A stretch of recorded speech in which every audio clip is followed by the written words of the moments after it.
큐티아 여러분 안녕하세요. 오늘은 6월 30일 수요일이에요. 함께 기도하고 오늘의 큐티 시작해요. 하나님 아버지, 오늘 아버지의 말씀 앞에 서게 하시니 감사합니다. 이 말씀을 읽고 묵상할 때 오늘 하나님께서 저희에게 말씀하시는 것이 무엇인지 깨닫는 귀한 시간 되도록 인도해 주세요. 예수님 이름으로 기도합니다. 아멘. 오늘 큐티의 제목은 하나님께 쓰임받아요예요. 함께 읽을 말씀은 예레미야 22장 21절과 24절이에요. 이 말씀을 쉬운 성경, 개역개정 성경으로 같이 읽어요. 유다야, 내가 잘 될 때에 내가 경고했으나 너는 듣지 않았다. 너는 어렸을 때부터 내 말에 순종하지 않았다. 나의 삶을 두고 맹세하지만 유다 왕 여호야김의 아들 고니야야, 내가 내 오른손에 도장 가락지라 하더라도 내가 너를 뽑아버리고 말겠다. 나 여호와의 말이다. 내가 평안할 때에 내가 내게 말하였으나 내 말이 나는 듣지 아니하리라 하였나니 내가 어려서부터 내 목소리를 청종하지 아니함이 내 습관이라. 여호와의 말씀이니라. 나의 삶으로 맹세하노니 유다 왕 여호야김의 아들 고니야가 나의 오른손에 인장 반지라 할지라도 내가 빼어. 아멘. 하나님께서는 유다 왕들에게 예레미야를 통해서 경고의 말씀을 하고 계세요. 이것은 비단 왕들뿐 아니라 백성에게도 하고 계시는 말씀이죠. 오늘은 반지의 이야기를 하세요. 하나님께서는 유다 왕들을 그러니까 하나님께서 하나님의 백성들을 하나님의 은혜로 하나님의 사랑으로 선택하셨죠. 그리고 이 왕들에게 특별히 반지를 끼워 주셨어요. 여러분, 애굽의 총리 요셉 아시죠?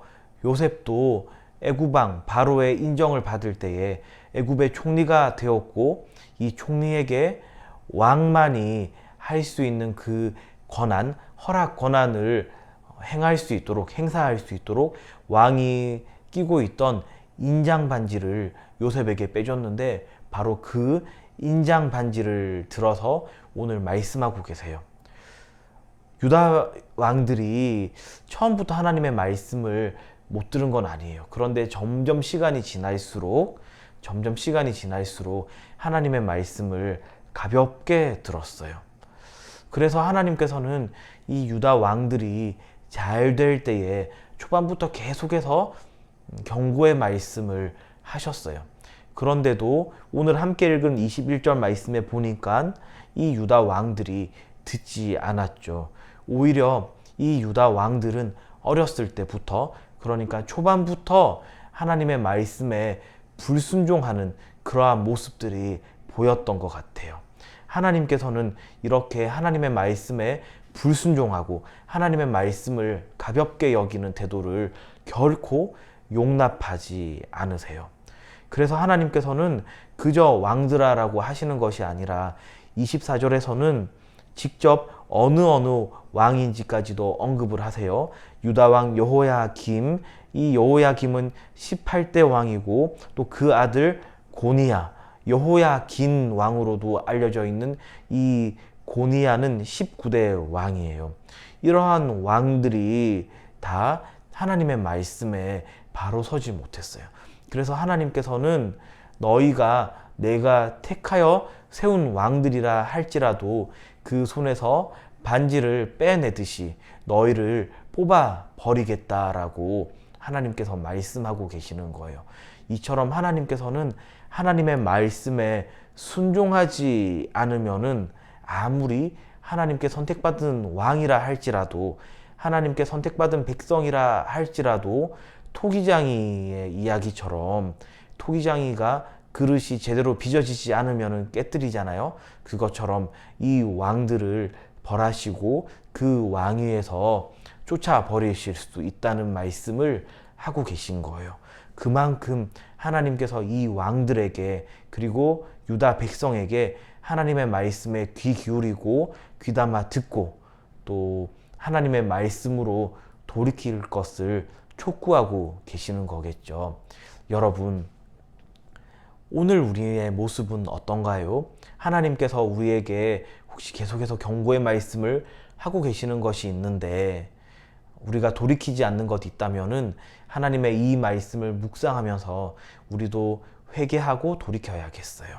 그래서 우리가 하나님의 선택받은 그 은혜를 잘 누리는 그런 복된 QTI 공동체 되길 주님의 이름으로 축원합니다.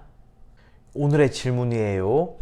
하나님께서는 왜 귀하게 여기셨던 유다 왕들을 반지를 빼듯이 뽑아버리겠다고 하셨나요?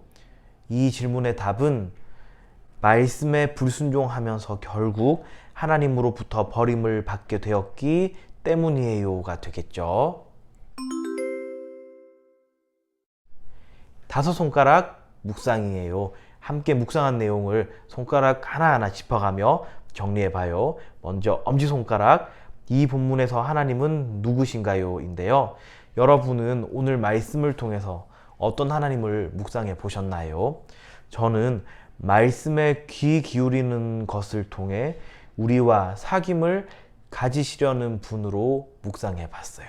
자, 두 번째, 검지손가락은 이 본문이 나에게 지적하는 죄는 무엇인가요? 인데요. 저는 이 본문을 묵상하면서 하나님의 은혜를 입었다고 하나님의 뜻을 생각하지 않고 지냈던 것이 떠올랐어요. 이 모습을 회개해야겠어요. 자, 세 번째, 중지손가락은 이 본문이 나에게 주는 교훈은 무엇인가요? 예요. 여러분은 이 본문을 묵상하면서 어떤 교훈과 가르침을 얻었나요? 저는 하나님과 사귐을 누리는 자는 항상 말씀을 기억하고 따르는 사람이다는 사실을 정리하고 묵상했어요. 자, 약지손가락, 이 본문이 나에게 주는 위로는 무엇인가요? 저는 이 본문을 묵상하면서 하나님께서 우리를 하나님의 영광스러운 구원의 일에 계속해서 부르고 계신다는 사실을 묵상하면서 큰 위로를 얻었어요. 하나님의 선택받은 그 은혜 안에 머물면서 하나님과 사귐을 누리고 또 하나님의 생명의 일을 할 수 있도록 하나님께서 우리에게 큰 은혜를 주셨거든요. 그리고 우리는 이 유다 왕들과 유다 백성들과 달리 하나님의 이 선택받은 사실을 하나님께서 가장 사랑하시는 아들 예수님을 보내주셔서 그 안에 놓이게 하심으로써 하나님의 이 선택에서 결코 취소되지 않도록 포기되지 않도록 하나님 은혜를 내려주셨어요. 그러니까 우리가 더욱더 하나님의 말씀에 바로 서서 하나님의 부르심에 순종하고 하나님께 쓰임 받는다면은 참 기쁘겠죠. 자, 마지막으로 적용인데요. 적용은 여러분이 묵상하면서 개인적으로 다짐하고 결단한 내용 정리해 보길 바래요. 함께 기도해요. 하나님 아버지, 이 본문을 묵상하며 하나님께서 여전히 저희와 함께 하나님의 영광스러운 일에 일하길 원하시고 또 저희가 그 일에 동참되며 쓰임받길 원하신다는 사실을 깨닫게 하시니 감사합니다. 이 말씀 붙잡고 하나님의 부르심에 순종하고 또 그 영광스러운 일에 동참하는 저희 모두 되도록 인도해 주세요. 예수님 이름으로 기도합니다. 아멘.